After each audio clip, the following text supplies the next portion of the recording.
For all of you out there suffering in the state courts, these horrific violations against your children, against your parental rights, I think I may have found a really nice holiday gift for you. So I've been doing research for more than a year, daily actually, to try and figure out how it is that none of our judicial courts are actually sitting, signing documents, issuing orders, making decisions by applying law.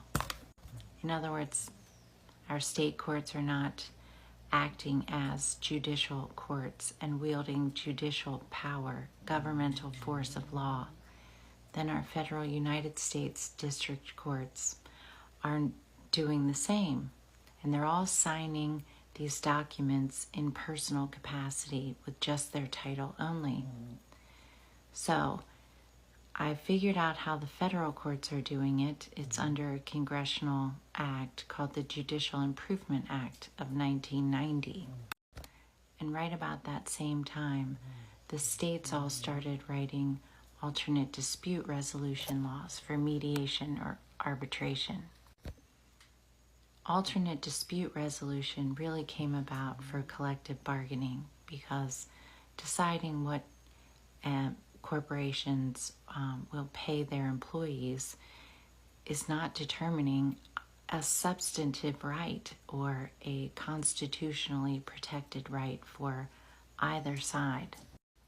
But when there isn't a remedy at law, sometimes that's a necessary avenue for the courts to facilitate so that they can come to a resolution and an agreement that both sides are happy with. Somehow, I personally believe, some deviant bar members decided that this would be a great way to protract messy, sometimes extremely contentious and painful divorces.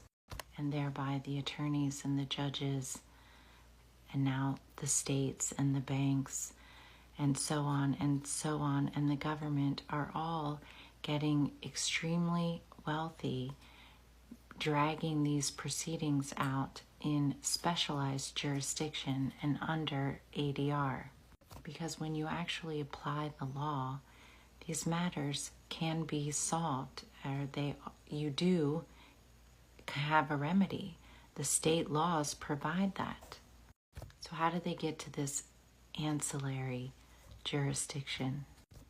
When I say ancillary, I mean outside of the court's power and authority and jurisdiction of law. So these are basically private negotiations. Well, first they had to pass the ADR laws to permit alternate dispute resolution for civil actions or civil lawsuits. They already had the home run rule, which was incorporated into state constitutions to allow the counties to set up and run their courts basically however it was most helpful to them. And their home run rule allows the local courts to make their own local rules. So if the law in the state of ADR does not allow for the court to automatically mandate mediation or refer you to mediation, then their local court rules can. The problem they have is we have a substantive right to a legal proceeding.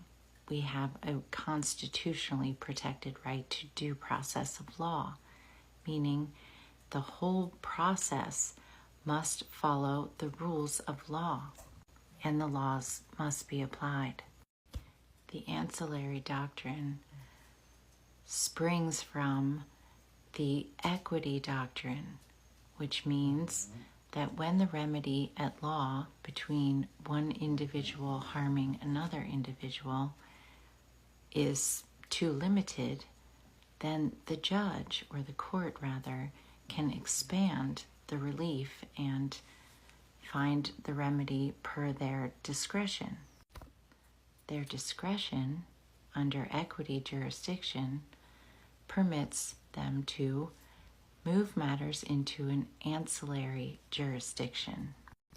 The only problem is, in order to exercise equity jurisdiction, the actual judicial jurisdiction, the judicial power of the court, must first attach. So any referral into an ancillary jurisdiction must be done formally and judicially.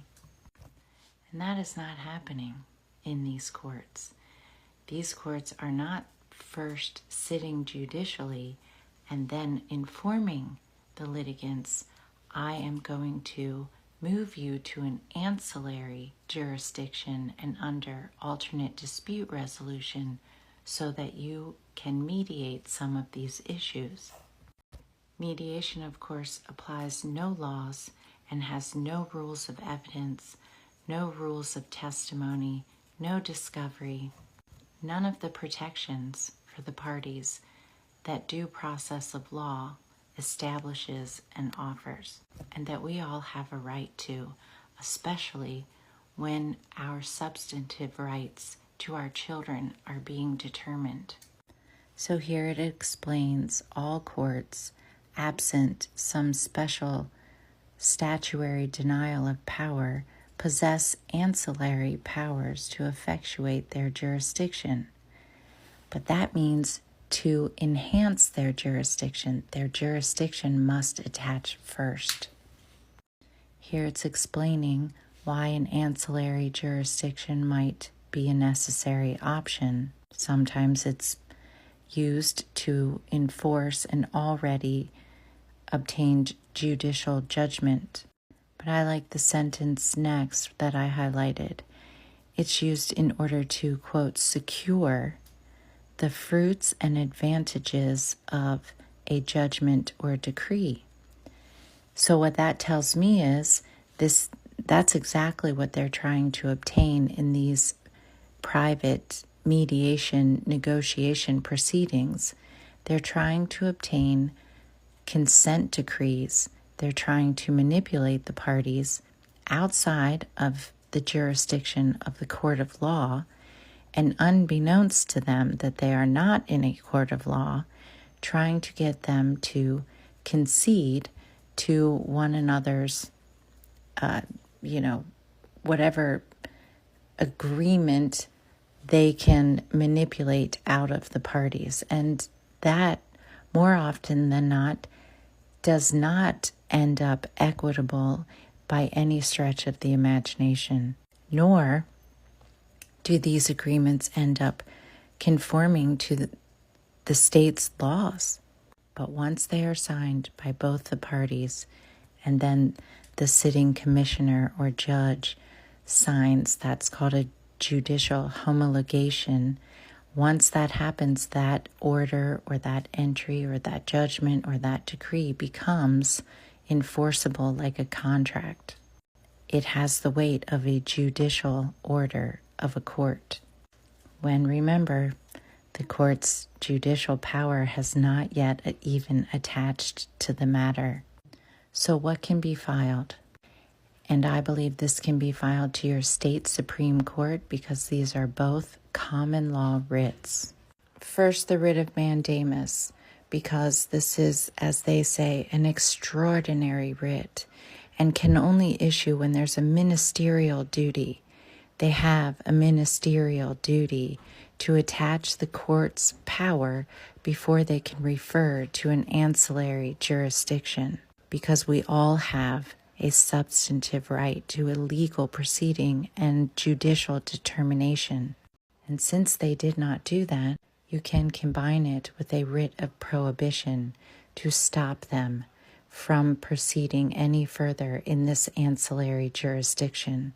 And should these writs be denied in combination, you will have the right to a writ of error by right to the U.S. Supreme Court, for that is a constitutional injury, in my opinion.